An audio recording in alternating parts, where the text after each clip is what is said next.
Buenos días para todos. Shabbat Shalom Lejulam. Un buen Shabbat para todos. Que este día sea un día placentero, lleno de bendición. Desde anoche, cuando recibimos el Shabbat en nuestras casas, la bendición empezó a caer sobre nuestras vidas y continúa en esta tarde. Quien les habla es el rabino mesiánico William Ferrer, líder del Centro de Enseñanza Mesiánica Sar Shalom en la ciudad de Hialeah, y presidente del Messianic Jewish International Council. Para mí es un honor, como cada Shabbat, estar aquí compartiendo con ustedes las palabras de las parashá de la porción de esta semana que la compartimos. Quiero agradecer públicamente a los hermanos que en este proceso de la pandemia han tenido paciencia para esperarnos el tiempo necesario para salvaguardar nuestras vidas, que era lo más importante, y poder nuevamente reunirnos. Y han estado allí fielmente colaborando con su congregación, han estado mandando sus contribuciones, y aunque desde el mes de febrero no nos hemos podido congregar, hemos estado aquí Shabbat tras Shabbat enseñando y transmitiendo estas hermosas enseñanzas a todos aquellos pues, que de alguna u otra manera han sido de bendición y de fortaleza y de edificación. Así que gracias a cada uno de ustedes. ¿Por qué digo eso? Porque terminando este Shabbat, en una semana estamos celebrando Rosh Hashanah o Yom Teruah el día sábado por la mañana. El día viernes todo el mundo va a estar en su casa celebrando el Kabbalah Shabbat y la apertura de Rosh Hashanah, pero el día sábado vamos a reabrir nuevamente nuestra congregación con el primer servicio del año que cae en Shabbat. Así que estamos súper contentos, súper alegres, súper bendecidos, gozosos, porque ya este es el último Shabbat del año bíblico. Este es el último Shabbat que celebramos, porque el próximo Shabbat es Rosh Hashanah, es Año Nuevo. Así que el próximo sábado a las 11 de la mañana vamos a estar aquí dirigiendo todo, abriendo las puertas de la sinagoga para que todos los hermanos puedan venir y poder nuevamente reconectarnos y volver a recuperar nuestra vida de comunidad, nuestra vida congregacional, y poder continuar haciendo lo que estamos haciendo hasta hoy. Así que gracias a todos los que nos siguieron por las redes, los miércoles, los sábados. Gracias por estar allí, apoyando este trabajo que no ha sido fácil, pero aquí estamos en tiempo todavía de pandemia, cuidándonos y tratando de poder pues, alcanzar el propósito por el cual Hashem nos ha llamado. Quiero felicitar públicamente a nuestro hermano Waldo, que ayer hizo su tevilá, su inmersión, por primera vez hizo ese compromiso de dejar bajo las aguas esa vida pasada y empezar una nueva etapa en su vida. Y lo felicitamos porque no fue para él tomar una decisión a la ligera, sino que se lo pensó bastante bien.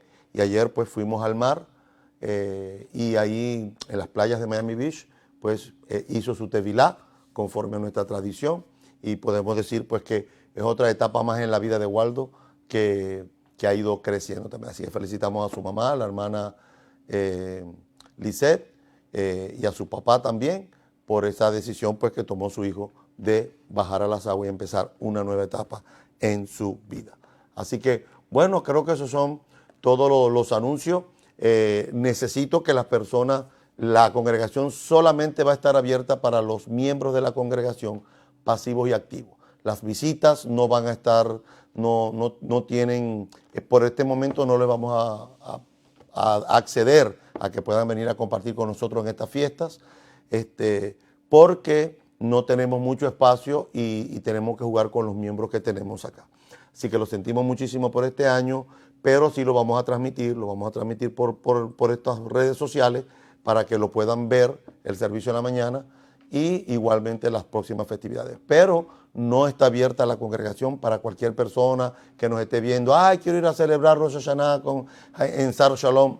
Lo sentimos, solamente van a tener acceso a la sinagoga los miembros plenos, los miembros activos y los miembros pasivos. O sea, nadie más para poder venir, no se les va a permitir entrar, aunque vengan, solamente vamos a estar aceptando los miembros de la congregación que vayan a venir.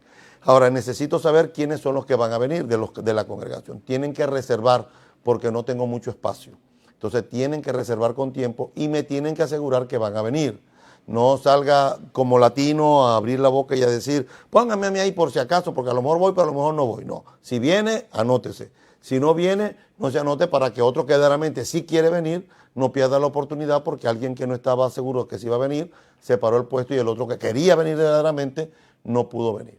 Así que por favor, en la cuenta del WhatsApp, dígame quiénes son los que van a venir para entonces poder ubicar todas las condiciones acá en la congregación y el sábado por la mañana poder estar celebrando Shabbat y Yom Teruah o Rosh Hashanah en ese día. Así que espero pues que sigan las reglas, que me ayuden a poder llevar esto adelante. Y ya usted sabe, tiene que venir con sus guantes, tiene que venir con sus máscaras, tiene que venir con todas las implementaciones que ya repartimos. Si alguien no sabe las reglas o se le olvidó las reglas o el papel que se le mandó a cada quien o que se le dio no lo tienen, de todas maneras, llámenme por teléfono en esta semana y les estoy enviando todas las reglas para poder reunirnos acá en la congregación. Bueno, dicho esto, vamos a entrar en el tema de la enseñanza de esta mañana. Cada Shabbat tenemos una enseñanza basada en la Torá y le llamamos Parashá. Parashá significa porción, la porción, donde está el relato que vamos a estudiar hoy. Y la Parashá de hoy es una Parashá que se llama Mehubarot. Esta Parashá se le llama Mehubarot porque hay dos Parashot juntas. O sea, dos Parashot que se juntan por la cuestión de poder cuadrar todas las Parashá del año. Y la Parashá de hoy se llama Nisavim Vayelech, que está en Deuteronomio capítulo 29, versículo 9, al capítulo 31, capítulo 31, versículo, ya les digo, al capítulo 31, versículo 30. O sea, desde el capítulo 29, versículo 9 en adelante, hasta el capítulo 31, versículo 30. Ahí está la porción que vamos a estudiar en esta mañana o en este mediodía. Y el tema que voy a tratar en esta mañana se llama el infierno. Pues como hoy es el último Shabbat del año y en la próxima semana entramos en la festividad de Rosh Hashanah o Yom Teruah. La Teruah es un sonido que nos llama a despertar, ¿no? Que nos llama aún los muertos van a resucitar, van a despertar un día de la tumba, y es ese sonido, el sonido del shofar, la Teruah, lo que los va a despertar de ese estado en el que están ahora para poder ir a tener que dar cuenta en el día del juicio. Entonces, es muy oportuno poder tocar este tema a una semana de la fiesta de Yom Teruah, que nos prepara, que nos da 10 días para encontrarnos nuevamente en el ayuno del Yom Kippur. Así que es interesante este tema que vamos a tratar allí. Dentro de los lectores de la Biblia hay un concepto popular que se ha manejado a través de los tiempos de una forma muy ligera y se ha tocado dentro de un tema muy superficial. Tenemos conceptos populares que se nos han vendido y que los hemos aceptado popularmente porque todo el mundo los dice, pero nadie sabe si es así o no es así. Simplemente terminamos repitiendo lo que la mayoría repite.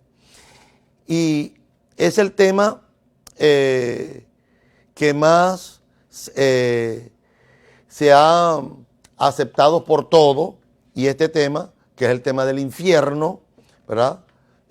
La forma más popular que tenemos a la hora de manejar el concepto del infierno es, bueno, si alguien murió en la paz del Señor, pues se fue al cielo, y si la persona no murió sin el Señor, pues se va al infierno. Esa es la forma más popular que nosotros tenemos. Y esa forma popular de enseñar o de creer, de repetir estas cosas, se ha creado en las conciencias de los individuos como una doctrina. O sea, esto popular, que está popular, cuando digo popular es que no está en la escritura, es lo que la gente habla, lo que la gente dice, lo que la gente comenta.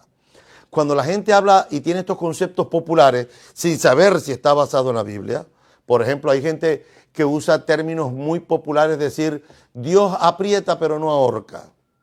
Entonces la gente repite eso y la pregunta es, ¿y dónde está eso en la Biblia? Que Dios aprieta pero no ahorca. Entonces estos conceptos populares, ¿no?, que se han vendido y se han hecho muy populares en América Latina, llevan a la gente a hacer inconscientemente a que ellos crean que eso que están diciendo es verdad. Por ejemplo, otro concepto popular que manejamos en América Latina es que Dios está contigo, nada te va a pasar, ¿no? Entonces, todos estos conceptos populares que se manejan, tenemos que tener cuidado porque tenemos que ver que aunque se mencione a Dios en el concepto popular, necesitamos saber si estos conceptos se ajustan verdaderamente a las Escrituras. Alguien también dice por ahí que estos conceptos terminan siendo doctrinas porque llegan a creerse por la repetición continua de ese error, llegan a terminar a creerlo. Entonces, según este concepto popular de que los muertos en el Mesías van al cielo al momento de morir y que los muertos sin el Mesías se van al infierno al momento de morir, tenemos que analizar si este concepto se ajusta a lo que la Escritura establece. Porque siempre yo hago una pregunta que es muy interesante, ¿no? O sea, hay un momento donde el cuestionamiento viene a mi mente y cuestiono en el buen sentido. Es decir, bueno, pero si alguien que murió sin el Señor terminó yéndose al infierno en el momento que murió, su alma fue llevada al infierno, la pregunta sería, cuando venga la resurrección de los muertos, lo van a sacar del infierno y lo van a llevar al libro al juicio, al día del juicio, al Yom Hadim. Y cuando lo lleven al juicio y lo busquen en el Sefer Haim, en el libro de la vida, y se den cuenta que su nombre está ahí, lo van a volver a tirar al infierno. Pero si de allá estaba, ¿para qué lo van a sacar? Lo van a jugar para volverlo a tirar al mismo lugar. Basándome en este principio, ¿no? Me fui a las Escrituras para buscar cuán bíblico era el concepto de que la gente en el momento de morir va al cielo y la gente en el momento de morir va al infierno. Curiosamente, la palabra infierno aparece 12 veces en el Brit HaChadashah. Nunca aparece en la Torah. La palabra infierno no aparece en el primer pacto. Aparece la palabra infierno, aparece específicamente en 4 partes del nuevo pacto, del Brit HaChadashah o del Nuevo Testamento, como le conocen en América Latina. Mateo, Marco, Lucas, curiosamente Juan nunca lo menciona, y la carta de Jacob o de Santiago. Marcos 5:22 y el versículo 29, Mateo 5:22 y el versículo 29, Mateo 10:28, Mateo 18:9, Mateo 23, versículo 15 y versículo 33. En esos 4 secciones de Mateo aparece la palabra en español infierno. En el Evangelio de Marcos, capítulo 9, versículo 43, el versículo 45 y el versículo 47, solamente aparece en Marcos en este capítulo, en esos 3 versículos. En el Evangelio de Lucas solamente aparece una sola vez mencionado y es Lucas capítulo 12, versículo 5. Y la carta de Santiago o la carta de Jacob en el capítulo 3, versículo 6. En ninguna otra parte más se habla del infierno. Pablo no lo menciona, Pedro no lo menciona, Juan no lo menciona, solamente lo mencionan estos autores de la Biblia. La palabra infierno, como aparece en castellano, no aparece en la Biblia. Pero bueno, rabino, esto es contradictorio a lo que usted me está diciendo. Porque si usted me está diciendo que la palabra infierno está en Mateo 5:22 o Mateo 5:29, Bueno, la palabra en español, infierno, sí aparece en español. Pero como nuestra Biblia no fue escrita en español, como nuestra Biblia fue escrita en griego, el nuevo pacto y el primer pacto fue escrito en hebreo con algunas secciones en arameo, la realidad es que en el griego la palabra infierno no aparece. Hay otra palabra para esa palabra que nos colocaron en español infierno. Cuando nosotros hablamos de infierno, la palabra como tal, no estoy hablando del lugar, estoy hablando de la palabra. La palabra infierno no viene del griego, porque nuestros manuscritos que tenemos para consultar, el Brit Hadashah, el Nuevo Pacto, están en griego. La palabra infierno no viene del griego. La palabra infierno viene del latín. O sea, los traductores, cuando tradujeron la palabra que estaba en el griego y la trajeron al español, la tomaron prestada no del griego, sino del latín.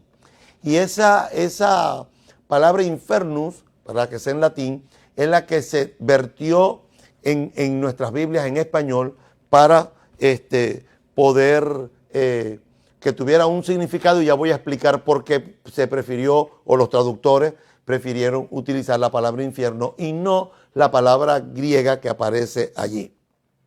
Entonces, cuando nosotros hablamos del infierno, como lo conocemos en América Latina, esta palabra infierno viene de una, o sea, la palabra infierno ya dije que viene del latín. O sea, infierno no viene de la palabra griega, porque en el griego lo que dice el manuscrito griego es Gehenna. Gehenna fue la transliteración. Cuando yo digo una transliteración, es cuando yo escribo, por ejemplo, yo oigo la palabra, la palabra, una palabra que podamos transliterar, iglesia, ¿no? En el griego se dice eclesía. Eclesía. Y entonces esa palabra no la tradujeron. La transliteraron. ¿Por qué? Porque la escribieron en español como sonaba en el griego. No la tradujeron. Porque si hubiesen traducido la palabra iglesia, no hubiesen puesto iglesia en español. En griego está bien, eclesía. Pero eclesía significa una asamblea de un grupo de gente llamado aparte. Entonces, no la traducen, sino que la transliteran. Lo mismo pasó con la palabra infierno o la palabra baptizo, ¿no? En el griego baptizo significa sumergir todo debajo del agua. No puede quedar arriba un poquito, porque es la misma palabra que se utiliza para teñir las telas en el Medio Oriente. Para teñir las telas y que la tela quedara con un solo color, parejo en un solo color, tenían que mojar toda la tela dentro del agua con las tinturas para que la tintura pudiera adherirse parejamente en toda la tela y quedar todo. Si alguna tela quedaba fuera del agua, quedaba la mancha o la parte sin pintar. Y de ahí que la palabra baptizo implica sumergir completamente en el agua. ¿Qué pasa? Que la palabra baptizo, que significa sumergir, en español no la tradujeron, sino que nos pusieron bautizar. O sea, ¿qué hicieron? Transliteraron baptizo, bautizar, y la transliteraron. Lo mismo pasó en este caso con la palabra Gehenna. Que Gehenna es una transliteración del hebreo al griego. Transliteraron como sonaba en hebreo, lo escribieron en griego y luego del griego nos los trajeron al español. Entonces, la palabra Gehenna es la transliteración de lo que en el texto hebreo de la Torá le llama Geinón. Geinón significa el valle de Ginón. En ese valle de Ginón era en los tiempos bíblicos. Por ejemplo, si usted va a Josué 15:8, si usted va a Segunda de Reyes 23:10, Jeremías 2:23, Jeremías 7:31 y 32, Jeremías 39:6, el versículo 13 y también el versículo 14. Este lugar que en el hebreo se le llama Geinón, que cuando fueron a llevar esta verdad hebrea y plasmarla en el griego, tuvieron que poner Gehenna, y este Gehenna luego nos lo tradujeron, nos lo transliteraron, porque no pusieron el Gehenna, o no nos pusieron el Valle de Ginón, que sería la traducción, no nos pusieron infierno. Por esta razón, a este lugar se le llamaba el valle donde los paganos en Canaán era un lugar donde se hacían oficialmente sacrificios a los ídolos. De hecho, cuando usted va a Jerusalén y baja al Valle del Cedrón, que está ahí al lado de la muralla de la Jerusalén Vieja, entre el Monte de los Olivos más o menos y el monte, ahí está el Valle del Cedrón, allí estaba el Valle de Hinón. Y cuando el salmista dice en el Salmo 23 que andaré por el valle de sombra de muerte, está hablando de ese valle, que es el Valle de Hinón. No está hablando de cualquier valle, de cualquier problema con que usted está pasando. Cuando el salmista está diciendo en el Salmo 23 que aunque ande en el valle de sombra de muerte, no temeré mal alguno, porque tú estarás conmigo. Ese valle de sombra de muerte que está hablando es del Valle de Hinón, el valle donde los paganos antiguamente, antes que Israel conquistara la tierra, los paganos tenían ídolos y adoraban a sus divinidades. Ahí sacrificaban al ídolo Moloch, por ejemplo. Sacrificaban sus hijos recién nacidos al dios Moloch. Y siempre lo explico porque es una cosa bien grotesca, pero es la realidad de las culturas paganas en la cual nuestro pueblo tuvo que desarrollarse. El dios Moloch, que era una imagen hecha de barro, tenía en sus manos una olla o un caldero lleno de aceite hirviendo.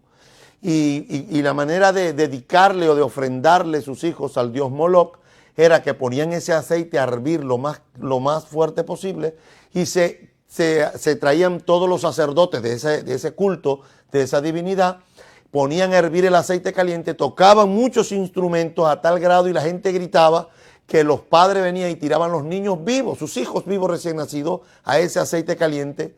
Pero había tanto algarabío, tanta bulla, que el llanto del dolor, del sufrimiento del niño, de caer en ese aceite caliente y morir en cuestiones de minutos, de segundos, no se escuchaba el llanto del niño, pero era por los alaridos que habían.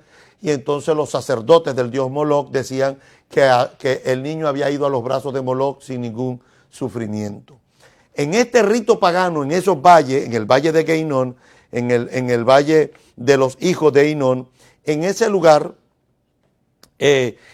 a ese lugar los sabios posteriormente le designaron como lo que hoy llamaríamos como el infierno, que no es la palabra, es la palabra más popular, es la palabra que más todo el mundo conoce, pero en realidad no es la palabra que verdaderamente, por lo menos ni en hebreo, ni en el griego utiliza esa palabra. El hebreo dice Geinón y la transliteración de Geinón al griego fue Gehenna, porque viene de Geinón, y luego al español, ¿verdad? No lo transliteraron o lo reemplazaron con una palabra latina, de origen latina, del latín, que es la palabra infierno. Entonces, por esta razón, el valle de Geinón, donde se hacían cultos paganos al dios Moloch, ¿verdad? Que ya cuando Israel llegó allí, de una manera de que Israel logró sacar el paganismo dentro de la tierra prometida y que Israel no sucumbiera a la tentación de la idolatría, es que volvieron el valle de Geinón un basurero. Lo volvieron un basurero para que Israel no volviera a esos mismos lugares en algún momento y, profanando la Torá, se volviera a estas prácticas de los dioses paganos. Entonces, a ese valle se le consideró el valle maldito y la Gehenna, por lo tanto, se convirtió el equivalente figurativo para el lugar de la condenación eterna. Por ejemplo, algunos movimientos cristianos que no creen en la condenación eterna, que piensan que la condenación eterna va a ser que cuando una persona se muere y se muere sin el Señor, lo van a tirar al infierno, pero ahí se va a quemar, se va a deshacer y se acabó todo. O sea, se extingue esa alma, ¿no? Porque como están contrarrestando algunas enseñanzas del catolicismo, que es la que promueve el infierno y el cielo al momento de la muerte, o es una que no es la única, los protestantes también la enseñan, que la gente se va al cielo cuando muere en el momento y que se va al infierno si se muere en el momento sin la salvación. Para contrarrestar a estas enseñanzas, estos grupos, como por ejemplo los adventistas y los testigos de Jehová, enseñan que cuando el alma muere, va al infierno, ¿verdad? pero no se queda allí constantemente, sino que su alma desaparece. El fuego la quema, lo extingue y se acaba. Esas son las escuelas, por lo menos, de los adventistas y los testigos de Jehová, que en sus inicios eran religiones hermanas porque una emanó de la otra. Se separaron en el camino y luego formularon conceptos diferentes el uno del otro. Sin embargo, para nosotros y para el judaísmo, y también para el cristianismo, encontramos que como lo llama el griego, el gehenna, ¿verdad?, que era una cosa figurativa del lugar de condenación eterna. O sea, no puede haber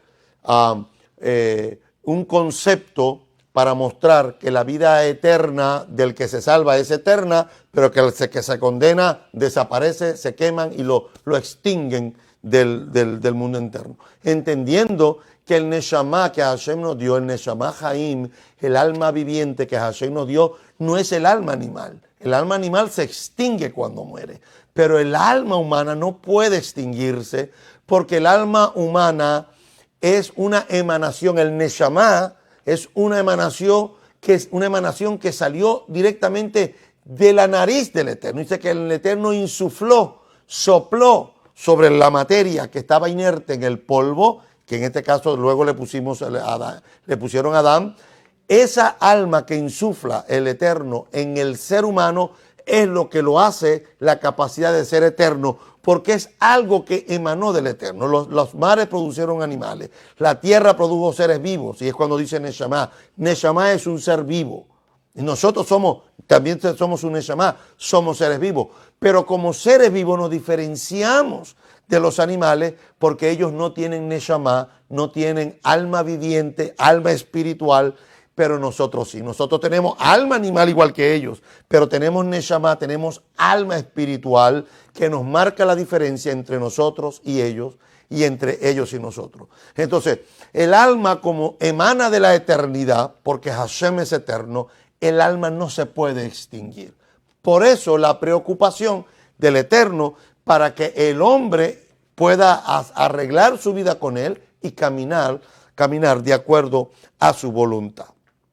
Entonces, cuando nosotros entendemos que el concepto de la eternidad es un concepto tanto para los buenos como para los malos, porque eso es lo que enseña la Escritura, nos damos cuenta que el término en español, que lo voy a seguir utilizando porque es el término que más manejamos en español, que es la palabra infierno o el Gehenna, las dos, tanto el Gehenna o el Geinón como el paraíso, los dos fueron creados por el Eterno.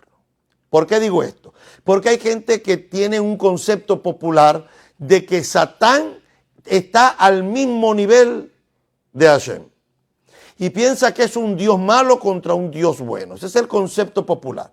Lo cierto es que Satán fue creado por el Eterno y está al servicio del Eterno, porque nada hay que se le iguale a él, ni que se compare a él, ni que le supere. De hecho, cuando Hashem fue a hacer el pacto con Abraham, como no encontró a alguien más alto que él, más por encima de él, ¿por quién jurar? Tuvo que jurar por él mismo.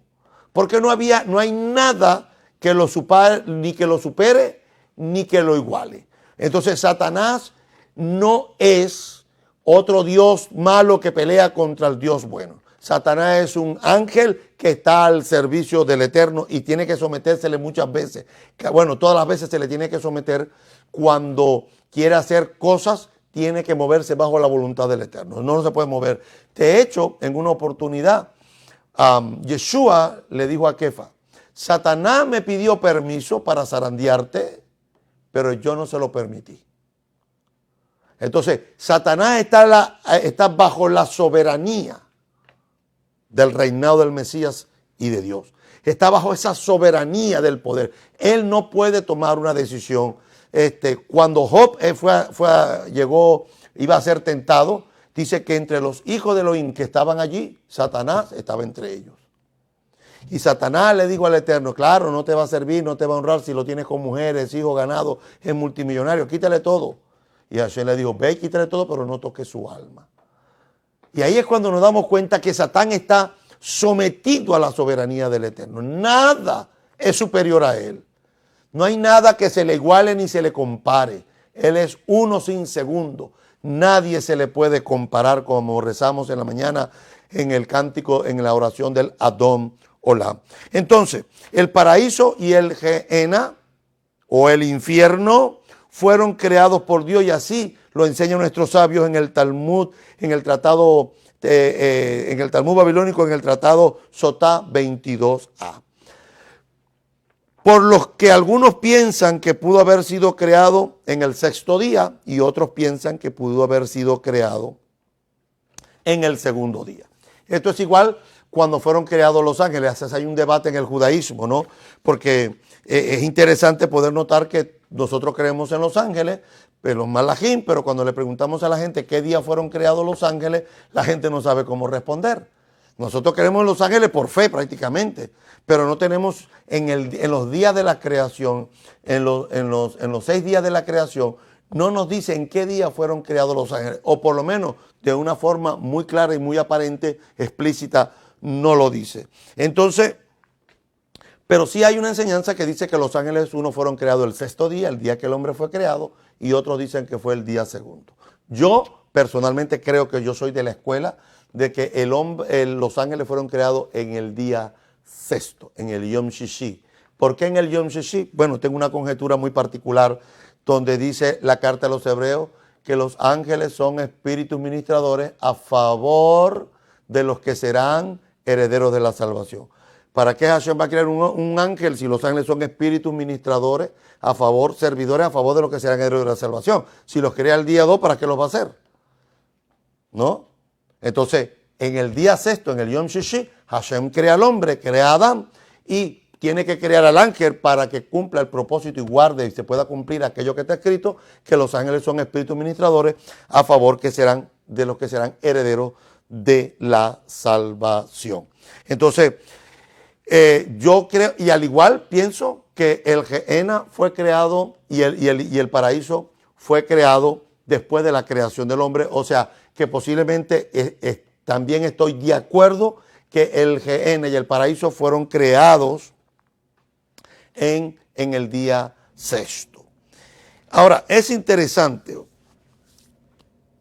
cuando usted va al libro de Bereshit, al libro de Génesis, capítulo 15, versículo 17, los sabios dicen que el primer individuo que vio el Gehenna fue nuestro padre Abraham. Cuando usted va al capítulo 15, versículo 17, dice lo siguiente: y sucedió que puesto el sol, o sea, es el relato cuando el Eterno le está dando a Abraham, le está prometiendo un hijo, ¿verdad? Y dice en el versículo 17, y sucedió que puesto el sol y ya oscurecido, se veía un horno humeando. Y cuando dice horno humeando, dicen los sabios que era lo que Abraham vio fue el Gehenna. Ahora, y usted podrá decir, bueno, pero ahí no dice que es el infierno. Bueno, es que ya le dije que la palabra infierno no aparece en la Torá, que la palabra infierno no está allí. Pero ¿sabe qué? Esta palabra es interesante porque lo que Abraham Avinu vio en Génesis capítulo 15, versículo 17, dice que vio un horno humeante. Quiero que vaya conmigo, por favor, a Mateo capítulo 13. Mateo capítulo 13, versículo 40 al 42 y luego al 50. Mateo capítulo 13 dice: de la misma manera que la cizaña es recogida y quemada en el fuego, así será, y marque esta palabra, en el final de los tiempos. ¿No? Dice, de la misma manera que la cizaña es recogida y quemada en el fuego, así será en el final de los tiempos. El Hijo del Hombre enviará a sus ángeles y recogerá de su reino a todos los que sirven de tropiezo y a los que infringen la Torá. Y mire, dice, y los echarán, ¿dónde? En el horno de fuego. Y allí será el lloro y el crujir de dientes. Curiosamente, Mateo menciona también lo mismo que menciona Moisés en el Génesis, en el capítulo 15, versículo 17, el horno de fuego. Por eso los sabios dicen que ese horno de fuego que vio Abraham no era otra cosa más que el Gehenna, lo que conocemos hoy como la palabra infierno. Lo logró ver que humeaba, y lo encontramos aquí claramente en Mateo capítulo 13, versículo 40 al 42 y el versículo 50.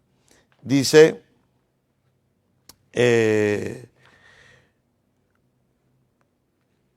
y el versículo 50 dice, y los echarán en el horno de fuego, y allí será el lloro y el crujir de dientes. El mismo lugar donde van a ser tirados. El tratado Shabbat, en el Talmud babilónico, en el tratado Shabbat, nos habla del horno ardiente y también se identifica como la puerta del Gehenna, o lo que conocemos como en español como infierno.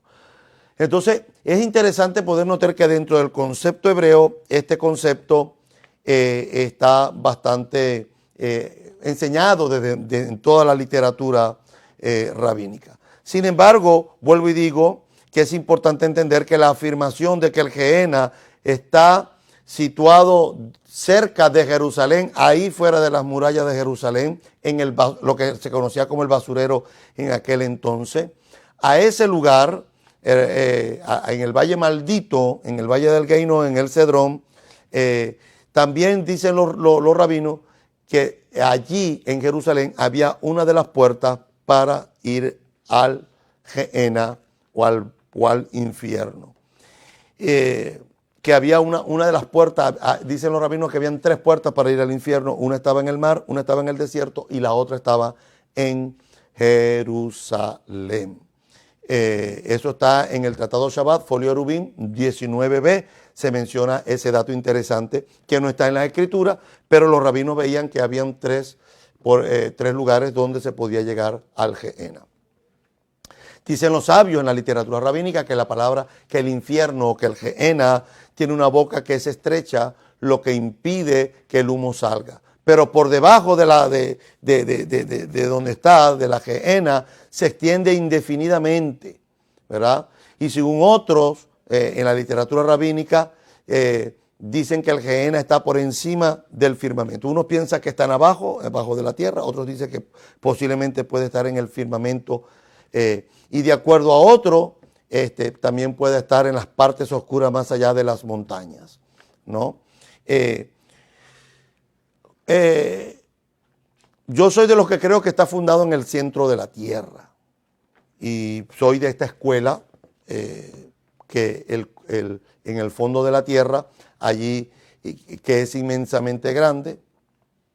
Y hay un comentario muy lindo muy lindo, no, muy interesante en el Tratado Sotá 10b o 94b, perdón, que dice que la tierra es un sexagésimo del jardín, el jardín es un sexagésimo del Edén o del paraíso, y el Edén es un sexagésimo de la Gehenna, o sea, del infierno, por lo que todo el mundo es como una tapa, del Gehenna. Algunos dicen que el Gehenna no se puede medir y está dividido en 7 compartimientos, dice el Tratado Sotá 10.9. Y es interesante porque cuando los rabinos hablan de que el Gehenna está dividido en 7 departamentos o en 7 compartimientos, no están divididos a lo largo, sino de arriba para abajo. Debido a la magnitud, ¿verdad?, de estas enseñanzas, se han llevado al concepto, ¿verdad?, de que el infierno es algo que está activo y que las almas están allí y que se están muriendo y que se están sufriendo actualmente. Nosotros, por lo menos yo pienso que no, que la gente cuando muere va al Seol a esperar la resurrección de los muertos para luego al final llegar a la condenación eterna. O sea, nadie está en el infierno ahora, nadie está en el cielo. Todos están esperando la resurrección de los muertos.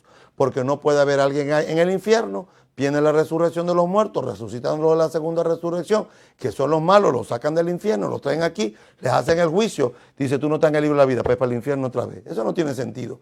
¿Cómo Hashem va a mandar a alguien al infierno sin hacerle un juicio? Si uno de los atributos del Eterno es que Hashem, Sadi Hashem, o sea, Hashem es justo a la hora de dar cada uno la recompensa.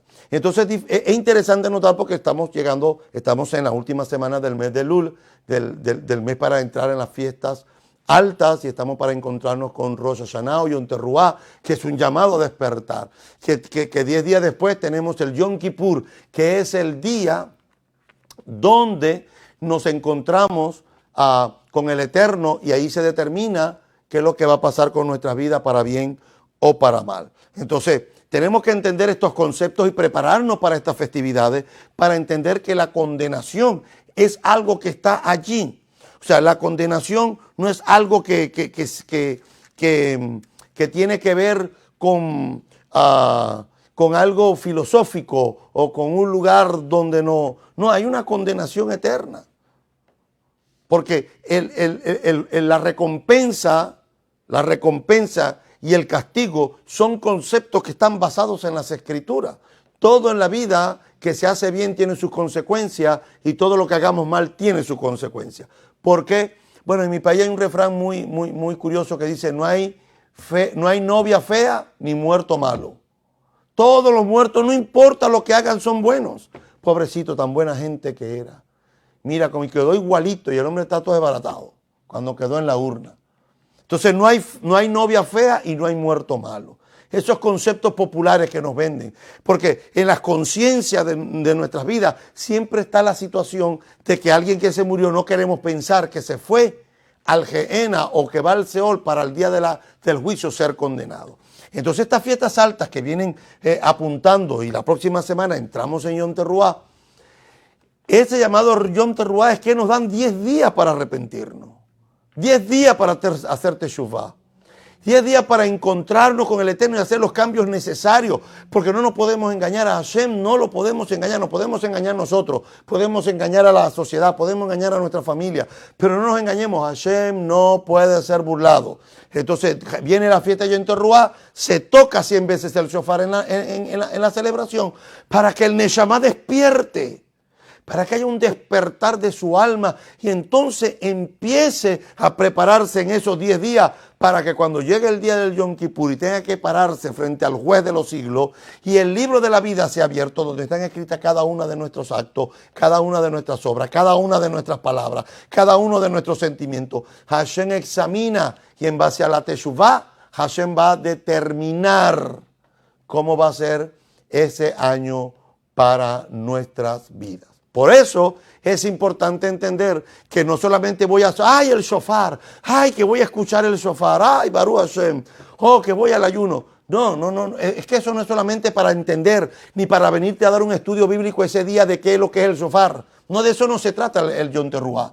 Yom Teruah se llama de despertar a la gente del letargo espiritual, llamarlos del pecado para que se vuelvan al camino correcto de la Torah. Ir al Yom Kippur, al ayuno de Yom Kippur, no es pasar 25 horas, 26 horas muertos de hambre.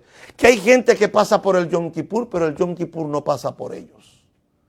Que hay gente que para aquí, están aquí, y tú lo ves vestido de blanco, y tú lo ves ahí orando, pero cuando termina el Yom Kippur vuelven a sus mismas prácticas que venían arrastrando por años, porque no hacen los cambios necesarios. Si sabemos que hay una condenación eterna, y que no hay ninguna condenación para los que están en el Mesías Yeshua, la condición es que para que tú no puedas ir a esa condenación, es que tienes que estar en el Mesías Yeshua, porque así lo enseña el Brit Hadashah. No hay ninguna condenación para los que están, no para los que estuvieron, para los que están en el Mesías Yeshua. No hay ninguna. No hay una sentencia condenatoria para los que se mantienen y caminan en las altas y en las bajas en este andar de la vida con el Señor. Entonces es importante que las fiestas de Yom Teruah, que el ayuno del Yom Kippur, tienen que ver con estos llamados a hacer teshuvah, de hacer cambio. Teshuvah, siempre lo digo y lo repito y no me voy a cansar de decirlo. Teshuvá es más que arrepentimiento. Arrepentimiento, la gente hoy no sabe lo que es arrepentimiento. La gente cuando habla de arrepentimiento hoy te dice, bueno, me arrepiento. Y es una palabra, es una mera expresión. La palabra Teshuvá, que es la que se traduce al español como arrepentimiento, esa palabra Teshuvá lo que significa es que tengo que reconocer que pequé, que tengo que confesarle mi pecado al Eterno de que pequé. Pero ¿sabe qué? El más importante de los dos, o de los tres, es el tercero, que es apartarse. Porque claramente dijo el profeta, el que confiesa su pecado y se aparta, alcanzará misericordia. El que confiesa su pecado y no se aparta, no va a alcanzar la misericordia del Eterno. Entonces, cuando vienen los procesos difíciles a nuestras vidas, en vez de pensar que es Satanás el que me quiere hacer problemas, lo que tengo que analizar es cómo está mi relación con el Eterno. En vez de estar culpando a Satanás y estar culpando a medio mundo de los problemas por los que estoy pasando. Asumir responsabilidad es el primer principio para crecer en cualquier área de nuestra vida, en lo emocional, en lo físico y en lo espiritual. Entonces, ¿qué dice el Brit Hadashah? Porque ya hablamos lo que dice la Torah, hablamos lo que dicen los rabinos, pero ¿qué es lo que dice el Brit Hadashah? No dice nada nuevo. En el Brit Hadashah no hay nada nuevo de lo que no está escrito ya en la Torah y en las enseñanzas rabínicas. De hecho, les acabo de citar recientemente el texto de Mateo, en el capítulo 13, versículo 40, 42 y 50, que le estoy citando que los rabinos dicen que en Génesis capítulo 15, versículo 17, cuando Abraham vio la antorcha y vio el horno de fuego, el horno humeante, cuando el hebreo dice eso, los rabinos interpretan que esa era el Gehenna. ¿Y cómo lo comprobamos? Porque cuando vinimos a Mateo capítulo 13, versículo 40 al 42 y 50, nos dimos cuenta que Mateo utiliza la misma expresión que utilizaban los rabinos. Entonces, por eso lo estoy diciendo. Cuando nosotros venimos al Nuevo Pacto, cuando nosotros venimos al Nuevo Testamento, no hay un concepto diferente al que ya estaba. Aunque hay gente que piensan que el Nuevo Testamento es una cosa nueva. Porque claro, está la palabra Nuevo Testamento. Si hay un Nuevo Testamento, quiere decir que había un Viejo Testamento y un Antiguo Testamento. Y como hay un Nuevo Testamento, el Antiguo Testamento no funciona. Así de simple la gente hace teología. Así de simple. Con esa simpleza teológica, la gente saca doctrinas por deducción. No por estudio, no por leer el griego, no por leer el hebreo, no por entender las leyes de la hermenéutica, los 39 principios de interpretación rabínicos. No. Ellos simplemente sacan una deducción. Pues si hay un nuevo, tiene que haber un viejo. Y el viejo no sirve, el que sirve es el nuevo ahora. Así habla la gente. Así la gente tiene esos conceptos populares. Entonces, ¿qué hay de nuevo en el Nuevo Testamento con respecto al tema del infierno? No hay nada. Todo sigue igual. Todo sigue el mismo curso, la misma función, la misma enseñanza. ¿Por qué digo esto? Entienda, en el Nuevo Pacto, cuando Yeshua estuvo en la tierra, no había un Nuevo Testamento. Todavía no se había escrito. Recién se estaba viviendo. Yeshua murió a los 33 años y todavía no había nada escrito. 10 años después de Yeshua, nadie había escrito nada. No es hasta el año 42 que el primero que escribe un escrito, que hoy lo tenemos en el Nuevo Pacto, es la carta de Santiago o la carta de Jacob. Es el primero que escribe en el Nuevo Testamento y escribe aproximadamente en el año 42 al 45. Es el primero que escribe. O sea, los primeros 40 años nadie escribió nada. Todo era oral, a la usanza judía, la transmisión de las enseñanzas orales.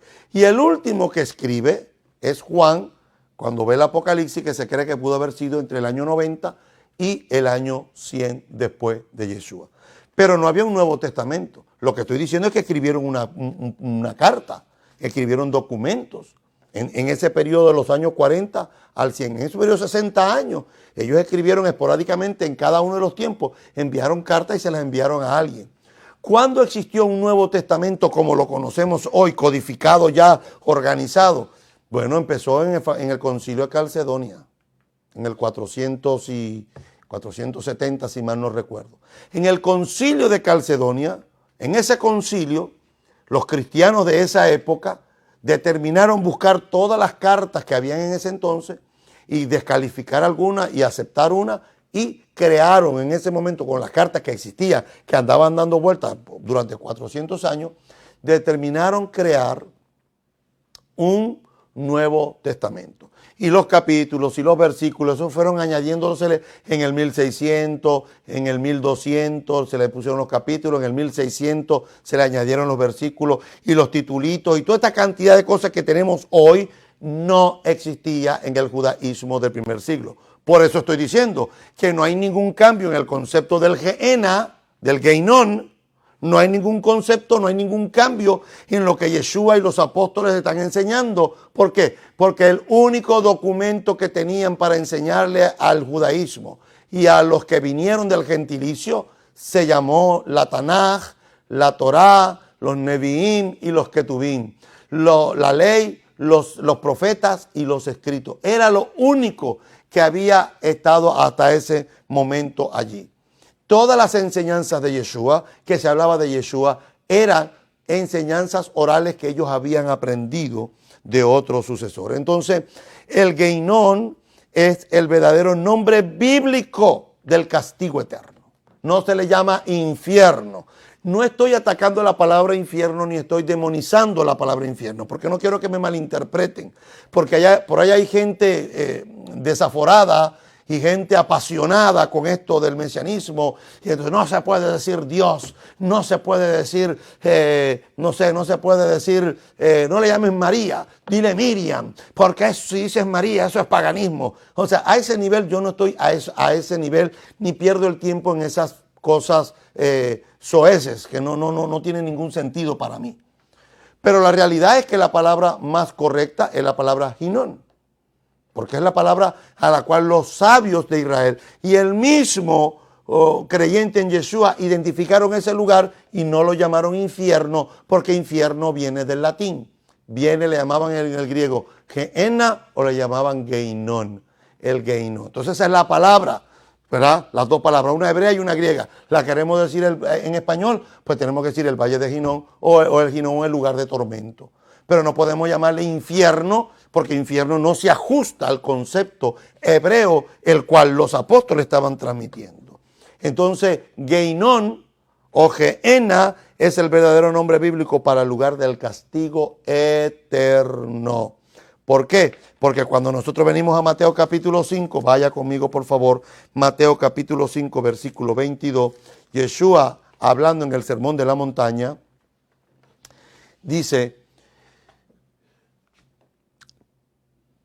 porque yo os digo que cualquiera que se enoje contra su hermano será culpable del juicio, será culpable de juicio. Y cualquiera que diga necio a su hermano será culpable ante el concilio. Y cualquiera que diga fatuo quedará expuesto, y ahí aparece la palabra infierno, al infierno de fuego. Pero ya sabemos que ahí no dice infierno, que ahí dice Gehenna. Gehenna. Igual el versículo 29 dice: por tanto, si tu ojo derecho te es ocasión de caer, sácalo y échalo de ti.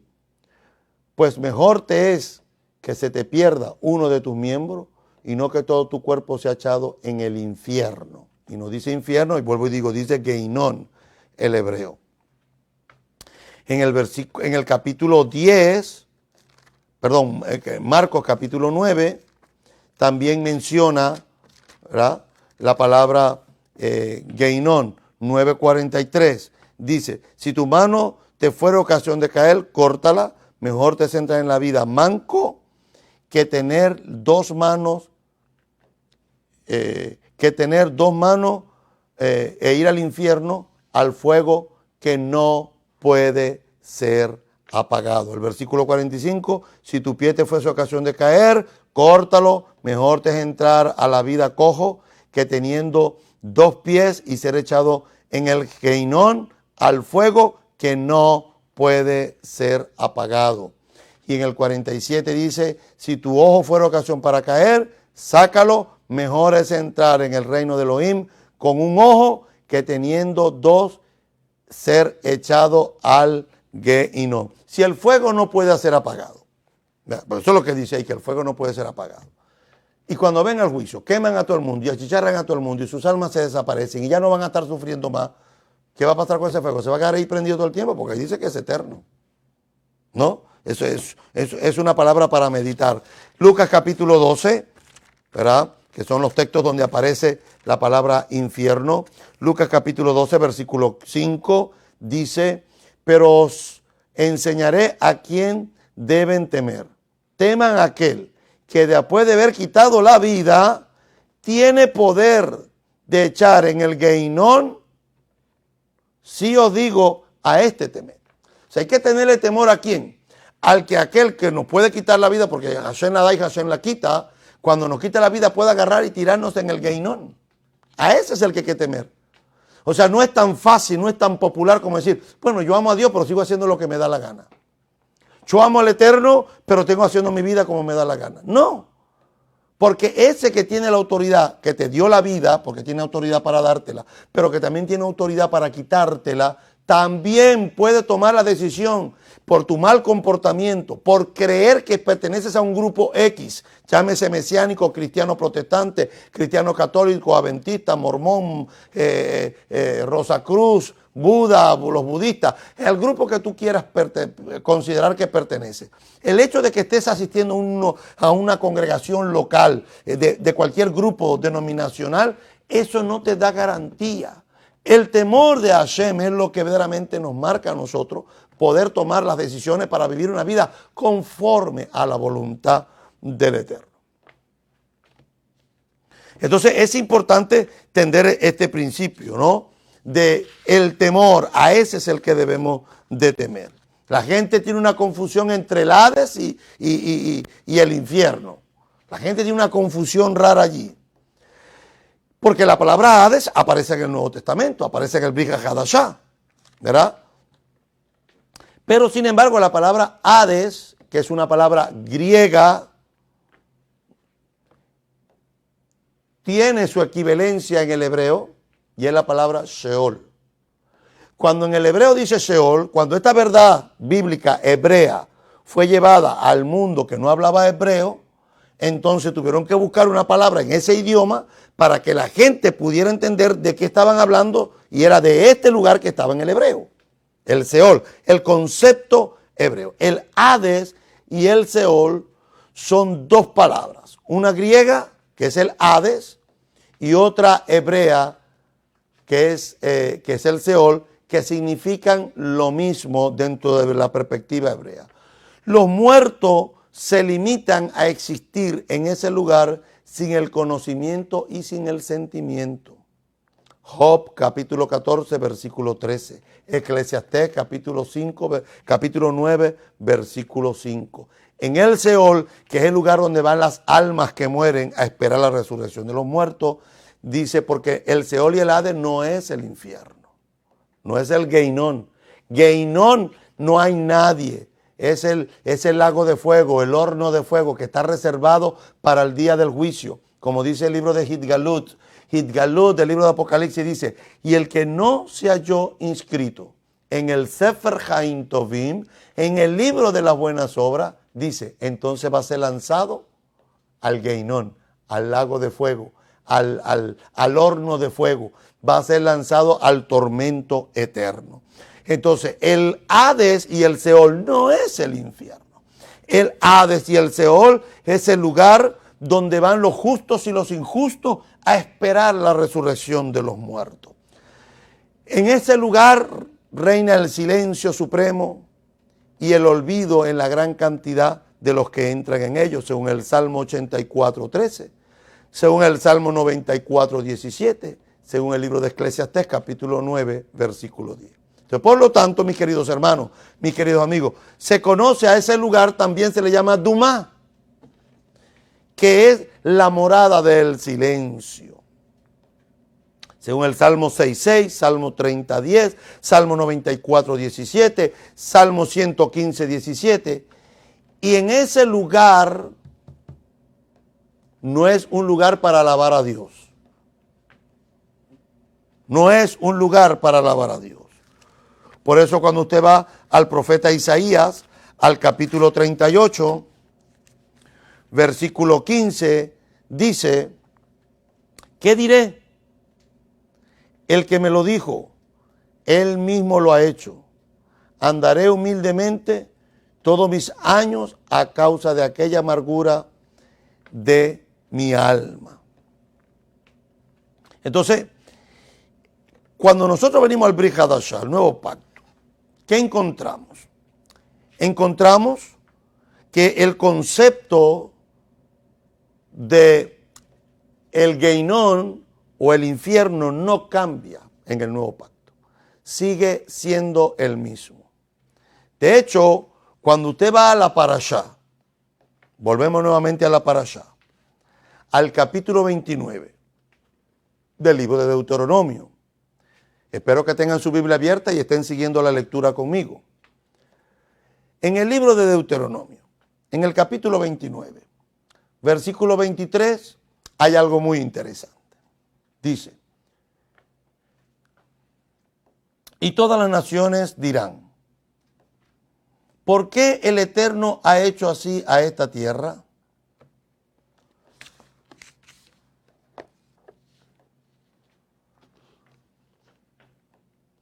¿Por qué este ardor de cólera inmensa? Permítame que, no sé si marqué mal el texto, pero déjeme confirmarlo, 29, 23.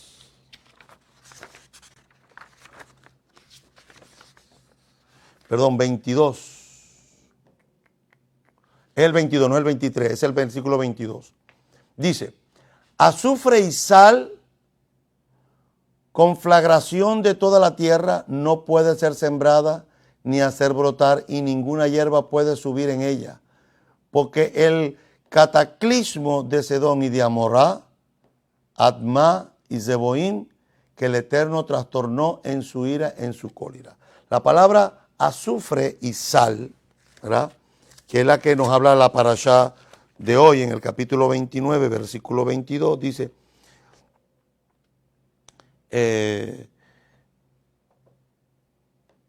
y dirán las generaciones venideras a vuestros hijos,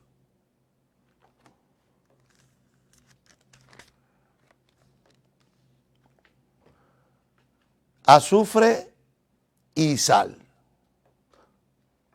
Esta palabra azufre y sal está relacionada con juicio. Y este versículo nos lleva específicamente a un versículo del Brit Hadashah, del Nuevo Pacto, que está en Marcos. Marcos, capítulo 9, versículo 43 al 49. Dice Marcos capítulo 9, versículo 43. Dice, que ya lo acabamos de leer, dice, si tu mano te fuera ocasión de caer, córtala, mejor es entrar en la vida manco que teniendo dos manos e ir al Geinón. ¿Al Geinón de qué? Al Geinón, al fuego que no puede ser apagado. Donde el gusano de ellos, ¿qué? No muere. Y el fuego nunca se apaga. O sea, es eterno. Si tu pie te fuera ocasión de caer, corta, lo mejor te entrar en la vida cojo, que teniendo dos pies y ser echado en el Geinón, al fuego que no puede ser apagado. Donde el gusano de ellos no muere. Y el fuego nunca se apaga. Si tu ojo te fuera ocasión de caer, sácalo. Mejor es entrar en el reino de Elohim con un ojo que teniendo dos y ser echado en el Geinón, donde el gusano de ellos no muere y el fuego nunca se apaga. Y quiero parar aquí. En el versículo 45, en el versículo 46 dice, donde el gusano de ellos no muere y el fuego nunca se apaga, no está en los manuscritos originales. Así que el versículo 46, lo siento, está en la Reina Valera, pero fue porque fue tomado el manuscrito del Textus Receptus, el texto recibido, pero en los manuscritos más antiguos, como el Códice Sinaítico, el Códice Vaticanos, el Códice Alejandrino, que son los más antiguos, no está el versículo. Lo tomaron del versículo 48, que es donde aparece. Y el versículo 40, el 44, el versículo 44 y el versículo 46 no están en los manuscritos originales, solamente aparece el del 48. Parece que el traductor usó el 48 y lo volvió a reforzar en los versículos anteriores para reforzar el concepto. Pero en el 48 sí aparecen los manuscritos más antiguos, donde el gusano de ellos no muere y el fuego nunca se apaga. Porque todos, y aquí está el versículo 49 interesante, que es lo que dice la parashá, azufre y sal. ¿Verdad? La parashá de hoy dice, versículo 49, porque todos serán salados con fuegos. Y donde dice, y todo sacrificio salado con sal, eso no está en los manuscritos originales, está añadido. Solamente el versículo 49 dice, porque todos serán salados con fuego. Ahora, esta expresión es muy rara en el Nuevo Pacto. Es muy rara. Es una expresión muy difícil de interpretar. Casi cuando nosotros analizamos esta explicación, ¿verdad?, de los que son salados con fuego, y motivo a cualquiera que se meta a la internet y vayan a buscar todas las explicaciones que se dan a esta expresión, es bien interesante. Una de las palabras más difíciles para poder interpretar en el Nuevo Pacto es esta expresión, serán salados con fuego. Sabemos que esta expresión está relacionada con el juicio, cuando miramos Marcos capítulo 9, versículo 49, que dice, porque todos serán salados con fuego. Casi todas las explicaciones que se han dado a este versículo, las interpretaciones se han ocupado simplemente en el texto griego. Pero al igual que muchas de las expresiones que Yeshua utilizó en su tiempo, no las podemos interpretar ni explicar utilizando solamente el griego. Por ejemplo, en este versículo el griego dice, pasgar piri halistesetai. Bueno, para los que piensan que el hebreo está difícil, el griego está peor. Pasgar piri halistesetai. Todos serán salados con fuego. Lo que Yeshua quiso decir en esta extraña mezcla de sal y fuego o fuego y sal ha dejado perplejo a la gran mayoría de los estudiosos del Nuevo Pacto. ¿Por qué? Porque existen por lo menos 15 explicaciones diferentes para este versículo. La mayoría de los estudiosos conectan al sal y al fuego con la purificación, porque en los sacrificios del templo se utilizaban para ofrendarlo y para purificar los sacrificios. De acuerdo con la Mishnah, que es una literatura rabínica del primer siglo y del segundo siglo, los Kohanim, los sacerdotes del templo, ponían sal en el cuerpo de los animales, para poderlos ofrecer como sacrificio y poder extraer la sangre y poderlos ofrecer ante el Eterno en ese día. Y así está escrito en el Tratado Zaverim, Zebahim 6.5. Tratado Talmúdico Zebahim 6.5. Dice lo siguiente, el sacerdote le quitará la cabeza, o sea, al pájaro, la rajará y le abrirá el cuerpo. Empapará con sal el exceso de sangre en el interior del cuerpo, o sea, lo sacará, lo va a empapar de sal para sacar la sangre. Y dice, y la tirará el ave al fuego.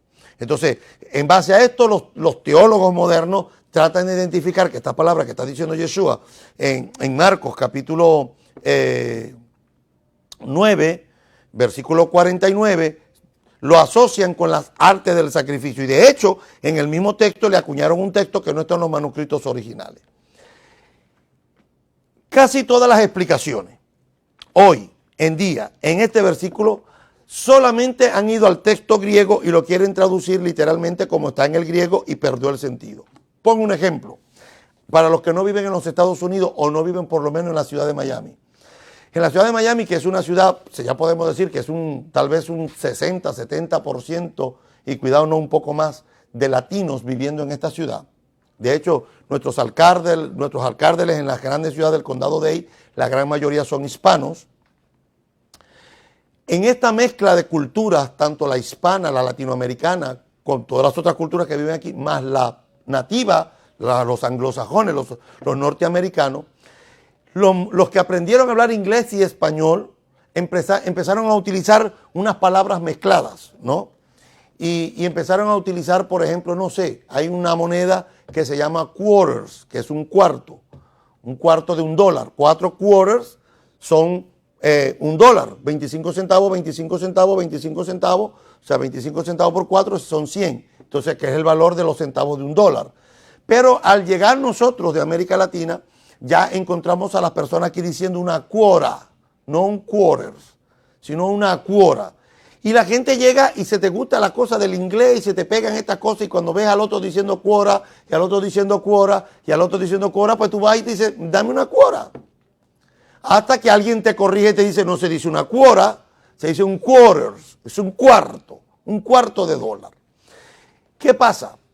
Que la gente, cuando aquí te van a devolver la llamada, se creó este Spanglish o estas cosas mal traducidas del inglés al español, como el I call back later, te llamo después, te llamo luego. Aquí en Miami sí es muy común oír a gente decir, te llamo para atrás.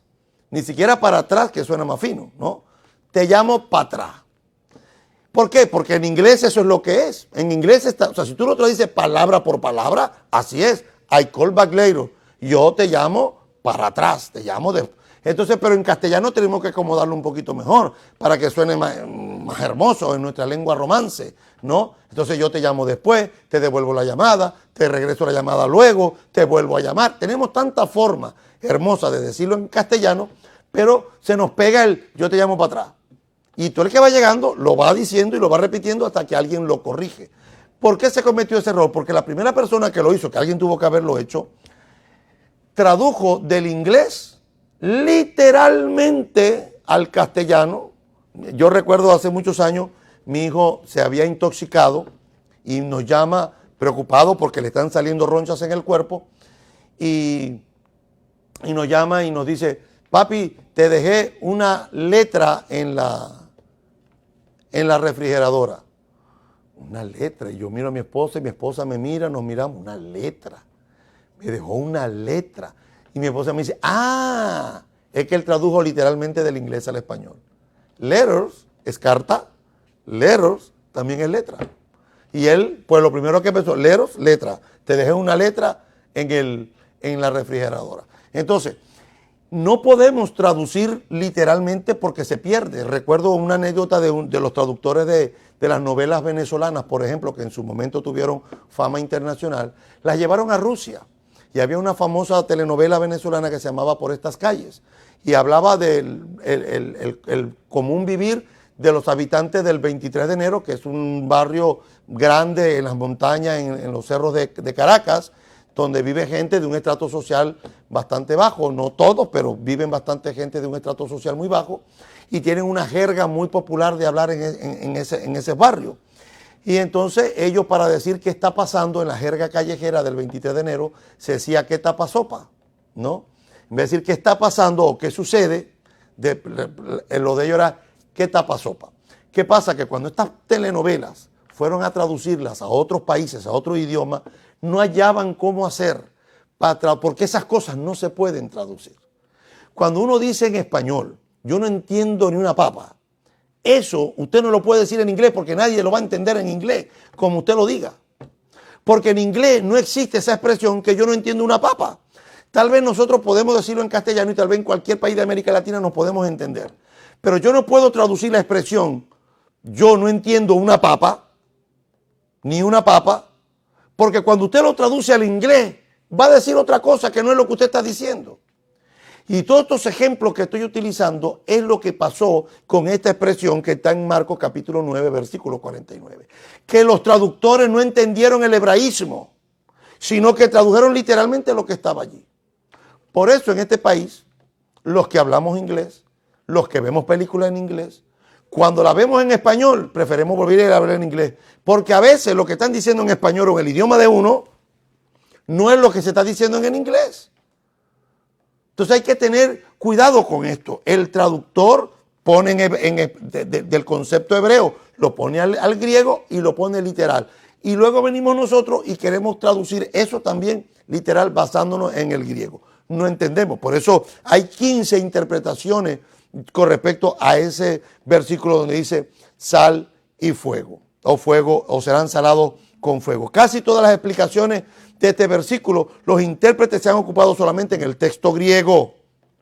Pero al igual que muchas expresiones Yeshua utilizó en su tiempo, no las podemos interpretar solamente utilizando el griego. Vuelvo y digo, el griego dice Pas, Gar, Piri, Halistesai. Todos serán salados con fuego. Lo que Yeshua quiso decir con esta extraña palabra de sal y fuego ha dejado a muchos con la boca abierta. Entonces, casi todas las explicaciones hoy en día de este versículo las tomaron del griego, literal.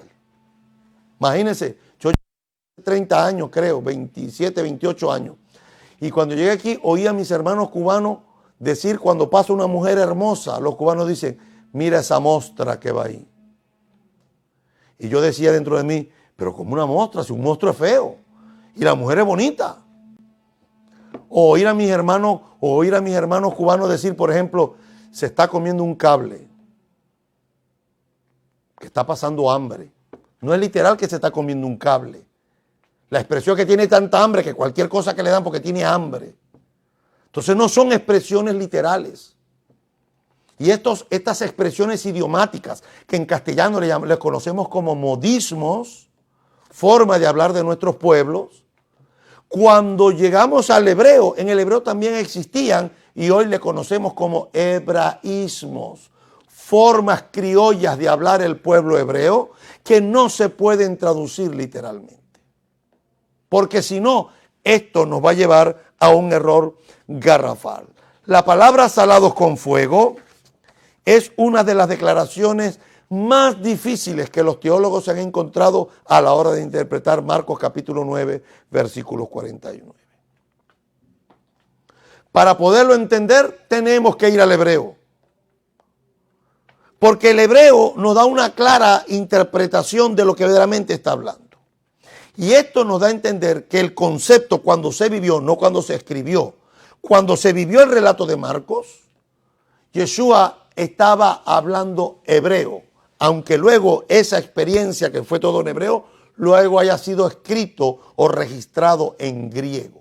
¿Por qué pensamos y por qué últimamente los últimos estudiosos en la Universidad Hebrea de Jerusalén y el gran investigador del siglo I, el señor David Flusher, que fue el hombre que mejor conoció, el más preparado en judaísmo del primer siglo, que murió hace unos 3, 4 años atrás? El doctor David Flusher en su libro ha demostrado que la lengua materna original de los apóstoles y de Yeshua haya sido el hebreo, pero que luego eso fue vertido al griego y fue escrito en griego. ¿Por qué lo sabemos? Porque un ejemplo lo encontramos acá. En griego, cuando usted lee griego y lee esta expresión, en la mentalidad de los griegos, esta palabra no tiene sentido. ¿Serán salados con fuego? No tiene sentido en la cultura griega ni en la mentalidad de los griegos. Pero en hebreo, cuando usted lleva esa palabra y la lleva al hebreo, es impresionante el dato literario que nos da. El hebreo dice, Kol ish ba'esh yumelah. Kol ish ba'esh yumelah. Todo hombre con fuego será salado. El gran maestro Robert Lindsay, que también murió, que fue uno de los grandes investigadores del Nuevo Testamento en Israel, llegó a la conclusión que traer este texto del griego, llevarlo nuevamente al hebreo, da la explicación exacta y correcta de lo que verdaderamente el texto significa. El problema lo tenemos en que un modismo hebreo o expresión idiomática hebrea fue traducido literalmente y perdió su sentido. Como aquellos judíos que no podían reconocer el modismo hebreo detrás de la declaración todo hombre será celado con fuego se hizo cada vez menor, su significado original se perdió en la traducción al griego, ya que los modismos no se pueden traducir literalmente. Los diferentes significados en hebreo de la palabra sal nos puede dar una pista. ¿Cuál es la palabra hebrea para sal? Melaj. Melaj es la palabra hebrea para sal. Y se utiliza en las escrituras hebreas no solo en contexto donde significa purificación y preservación, que es cierto, sino también es usada en contexto donde es un símbolo de esterilidad, juicio y destrucción. Tal como está escrito en el libro de los Jueces, capítulo 9, versículo 45. Mire lo que dice Jueces 9, 45. Y Abimelech peleó contra la ciudad todo aquel día y tomó la ciudad y mató al pueblo que en ella estaba. Y mire lo que dice. Y destruyó la ciudad y sembró sal. Y la sembró de sal. Parte de la destrucción estuvo no solamente en destruir la ciudad y matar a sus habitantes, sino sembrar sal en el territorio para que se volviera improductiva. El caso de la mujer de Lot, que por la desobediencia a la orden del Eterno y al voltearse, se convirtió en ¿qué? En una estatua de sal. Con este incidente familiar también encontramos en Isaías capítulo 51, versículo 6, que dice, alcen a los cielos sus ojos y miren abajo la tierra, porque los cielos, dice en español, serán deshechos. La palabra deshechos en el hebreo es la palabra nimelahu. Ni, quite el ni y quite el u. ¿Qué dice? Melaj.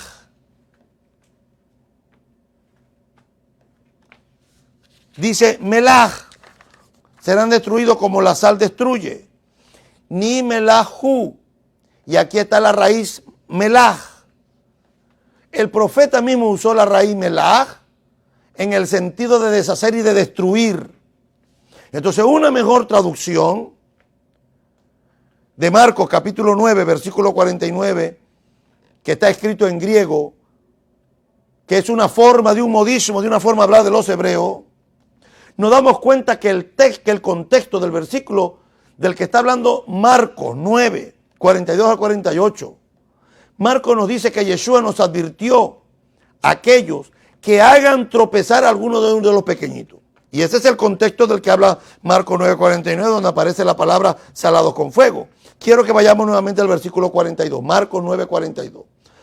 Cualquiera que haga tropezar a uno de estos pequeños que cree en mí, sería mejor para él si una piedra de molino fuera colgada en su cuello y lo arrojaran en el mar. Si tu mano te hace pecar, córtala. Para ti es mejor entrar en la vida que teniendo dos manos e ir al Geinón, al fuego que no se puede apagar. El versículo 44 no aparece. Versículo 45. Si tu pie te hace pecar, córtalo. Para ti es mejor entrar a la vida cojo que teniendo dos pies y ser echado en el Geinón. El versículo 46 tampoco aparece en el manuscrito. Versículo 47. Si tu ojo te hace pecar, sácalo. Para ti es mejor entrar en el reino de Elohim con un ojo que teniendo dos ojos y ser echado en el Geinón, donde el gusano no muere y el fuego no se apaga. Porque todos serán salados con fuego. Y el final de ese versículo tampoco está en los manuscritos más antiguos. Como pudimos ver, en el contexto nos viene hablando de una destrucción para aquellos que hacen tropezar a estos pequeños. Porque dice, porque todos serán salados. ¿Quiénes son esos todos? Esos todos son los que hacen tropezar a los pequeños. Todo el que haga tropezar a los pequeños, es mejor que se amarren una piedra de molino en el cuello y que se arrojen al mar. que era mejor cortarse una mano, un pie o sacarse un ojo y entrar a la vida eterna, al reino de Elohim, que con las dos manos, con los dos pies y con los dos ojos hacer tropezar a uno de estos pequeños y ser echado en el Geinón. Porque en el Geinón el fuego no se apaga y el gusano nunca muere. Bajo este contexto tenemos que traducir lo que nos habla Marcos 9, 49. Porque todos, o sea, todos los que hagan tropezar a uno de estos pequeños serán salados con fuego en el Geinón. El hebraísmo del versículo 49, traducido literalmente al griego del Evangelio de Marcos, habría sido entendido en sentido figurado por los lectores del judío del primer siglo. Pero una vez que el Evangelio salió de la tierra de Israel y del judaísmo y circunstancias de la lengua hebrea, el significado del versículo se perdió por el simple hecho porque solamente lo leyeron del griego. Es interesante observar que hace varios siglos, dos exégetas holandeses, llamado Hugo Grocio en el 1641 y Johannes Clericus en el 1714, propusieron esta interpretación, pero nadie les hizo caso. Conclusión: ¿quiénes serán salados con fuego en el Geinón? Aquellos que hagan tropezar a algunos de estos pequeños. Volviendo a la parashá de esta semana, finalizando el mes de Elul, tenemos solamente este mes de Elul para ponernos a cuenta y encontrarnos nuevamente con Hashem en estos festivales. Les recuerdo que la fiesta de Yom Teruah es un llamado a despertar. No es venir a danzar, no es ponerme el traje blanco, no es solamente eso. Eso es lo externo. Y hay gente que pudieran parecerse, que hay gente que pudieran vivir, caminar y comportarse como un sepulcro blanqueado, hermosos, adornados, pintados de blanco, pero llenos de inmundicia por dentro. Y Yom Teruah es un llamado a hacer teshuvah, es un llamado a hacer cambio, a hacer cambios de mentalidad, cambios de actitud y cambios de comportamiento. En la misericordia del Eterno nos dan 10 días para acercarnos a Él, para meditar en los mandamientos. Y el día 10 del mes de Tisri, afligir nuestra alma y salir convencido de que nuestras oraciones fueron aceptadas. Las condiciones para la restauración y la bendición están en el capítulo 30. Y sucederá que cuando hubieres venido sobre ti todas estas bendiciones y las maldiciones que he puesto delante de ti, si te arrepientes en medio de todas las naciones donde te hubiera arrojado Adonai tu Dios, y te convirtieres a Adonai tu Dios, y obedecieres a su voz conforme a todo lo que yo te mando hoy, dice, tú y tus hijos, con todo tu corazón y con toda tu alma, entonces Adonai hará volver tus cautivos, y tendrá misericordia de ti, y volverá a recogerte de entre todos los pueblos donde te hubiese esparcido Adonai tu Dios. Aun cuando tus desterrados estuvieran en las partes más lejanas que hay debajo del cielo, de allí te recogerá Adonai tu Dios, y de allí te tomará. Y te hará volver Adonai tu Dios a la tierra que heredaron tus padres, y será tuya, y te hará bien, y te multiplicará más que a todos tus padres. Circuncidará Adonai tu Dios tu corazón y el corazón de tu descendencia, para que ames al Eterno tu Dios con todo tu corazón y con toda tu alma, a fin de que vivas. Y pondrá Adonai tu Dios todas estas maldiciones sobre tus enemigos y sobre tus aborrecedores que te persiguieron. Y tú volverás y oirás la voz de Adonai y pondrás por obra todos sus mandamientos que yo te ordeno hoy. Hay una condenación eterna y estamos en los días de los Hayamim Harim, en los últimos tiempos. Debemos de vivir una vida conforme a la voluntad y prepararnos para estas fiestas altas. Hoy es el último Shabbat. Tenemos una semana más del mes de Elul y el próximo viernes, a la puesta del sol, vamos a estar en nuestras casas recibiendo la fiesta de Yom Teruah y Rosh Hashanah. Y el sábado estaremos aquí escuchando el sonido del shofar para prepararnos para Yom Kippur. Shabbat Shalom para todos. Salven su vida. Huyan. Sálvense. El Señor está cerca. Shabbat Shalom para todos. Señor los bendiga y los guarde. Adonai haga resplandecer su rostro sobre ustedes y les dé de su gracia. Que Adonai alce sobre ustedes su rostro y ponga ustedes su paz. Que esta semana sea una semana placentera de ir a hacer las tevilot, de prepararnos no solamente física, mental, sino también espiritualmente. Porque vienen estas fiestas, Hashem, y queremos presentarnos ante ti y no queremos venir con nuestro templo contaminado, sino purificado. Prepáranos una buena semana. Bendice la obra de nuestras manos. Concédenos los deseos de nuestro corazón conforme a tu voluntad y enséñanos a caminar en tus sendas, porque estos caminos son placenteros y todas estas sendas son paz. Haznos volver, Adonai, a ti y renueva nuestros días como los de antes. Amén. Ve amén. Shabbat Shalom para todos. A las 4 de la tarde en el Beit Midrash nos encontramos por aquí nuevamente. Así que gracias por habernos mirado en este tiempo. Así que los espero a las 4 de la tarde. Para todos, Shabbat Shalom. Nos vemos a las 4.